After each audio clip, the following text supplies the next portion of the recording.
Good morning, students. In today's video, we will discuss about job work and electronic commerce operator. First, we are looking at job work. As you can see on your screen, the meaning of job work under GST is discussed. Under job work, the principal sends inputs, semi-finished goods or finished goods to the job worker.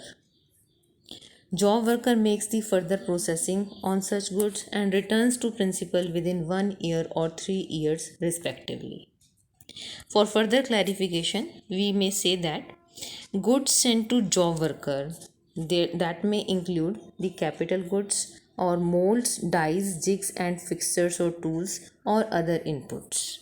Capital goods में as per section 19 subsection 6 along with section 143 subsection 4 of CGST Act states that when capital goods are sent for job work and not received back within 3 years, not supplied from the job worker premises, तब these will be deemed supply by the principal to job worker as on date when the goods were sent out for job work. तो back date से ही ये supply of goods मान लिए जाएंगे. Moulds dies jigs के लिए these all items fall under exception that is there is no time limit to bring back such items from job worker to principal. Other inputs के case में according to section 19 subsection 13 read with section 143 subsection 3 of CGST Act states that input goods given for job work and not received within 1 year, not supplied from the job worker premises, it shall be treated as deemed supply by the principal to job worker as on the date when the goods were sent out for job work.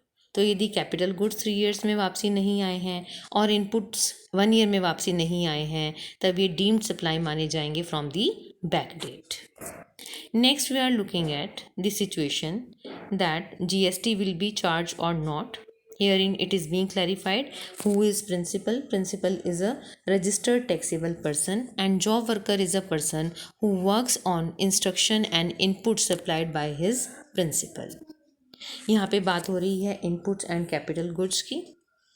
यहाँ पर बताया जा रहा है that supply of goods inputs और capital goods by principal to job worker for job work without payment of tax under intimation section 143 subsection 1. जरूरी क्या है, ये चालान के थ्रू सेंड किए गए हैं. GST एप्लीकेबल नहीं होगा यदि inputs are brought back within 1 year after processing.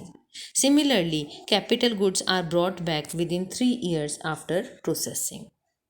Job work charges होंगे जो कि सर्विस की तरह ट्रीट किए जाते हैं and these will attract GST. However यदि कैपिटल गुड्स 3 years के अंदर और इनपुट्स 1 year के अंदर वापसी नहीं आते हैं these will be deemed as supply by principal to the job worker on the day when the said goods were sent out to the job worker. So these are the provisions of job work. Next, we are looking at electronic commerce operator. Electronic commerce under GST may work under 2 models. These are inventory model or the aggregator model.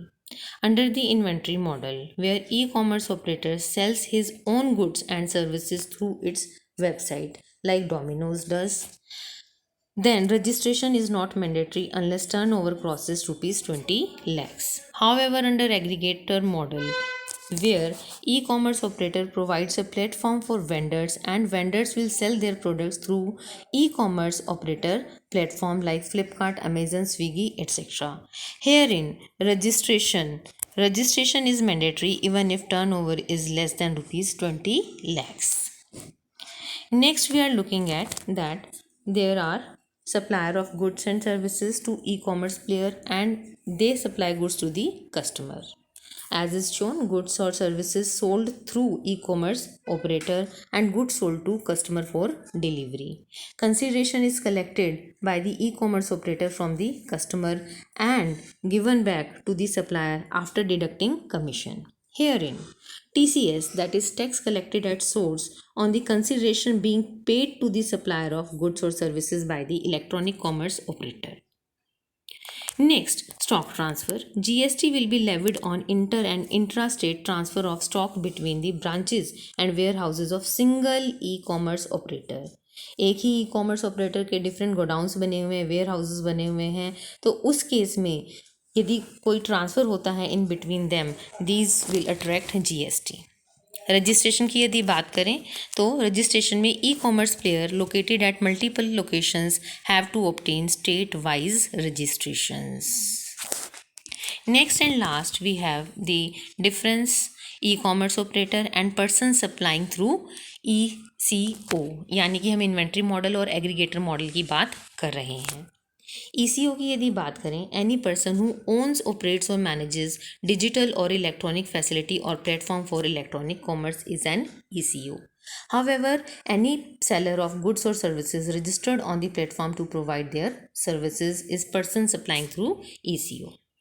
ECO को registration compulsory है irrespective of turnover, लेकिन person supplying through ECO has the choice if turnover is less than 10 lakh special category states में, and if turnover is greater than 20 lakhs तब special category other than special category states में आपको registration कराना होगा. ECO TCS charge करता है, जबकि person supplying through ECO में नॉर्मल GST एप्लीकेबल होता है. टोटल रजिस्ट्रेशंस ECO के केस में 2 रहते हैं और पर्सन सप्लाइंग थ्रू ECO के केस में 1 रहेगा. कंपोजिशन स्कीम एप्लीकेबल नहीं है ECO के केस में, as well as person supplying through ECO can not opt for composition scheme. Rate की यदि बात करें तो ECO charges 1% of net value of taxable supply as TCS and normal as applicable. However, person supplying through ECO charges normal as applicable. यदि types of return की बात करें तो TCS जो कलेक्ट किया गया है, टैक्स कलेक्टेड एट सोर्स, उसके लिए GSTR 8 का यूज़ किया जाता है, otherwise GSTR 1, 3B, 9 and 9C as applicable use किए जाते हैं. पर्सन सप्लाइंग थ्रू ECO में GSTR 1, 3B, 9 and 9C are applicable. So with this we come to an end to our both the topics, that is job work and electronic commerce operator. Job work is done by the principal for the processing of goods, either the capital goods or the input goods to the job worker, and electronic commerce operator as we know in today's time is very popular. However, it depends कि अपनी ही website के through काम हो रहा है या आप किसी और वेबसाइट का यूज़ कर रहे हैं for selling goods and services. Thank you.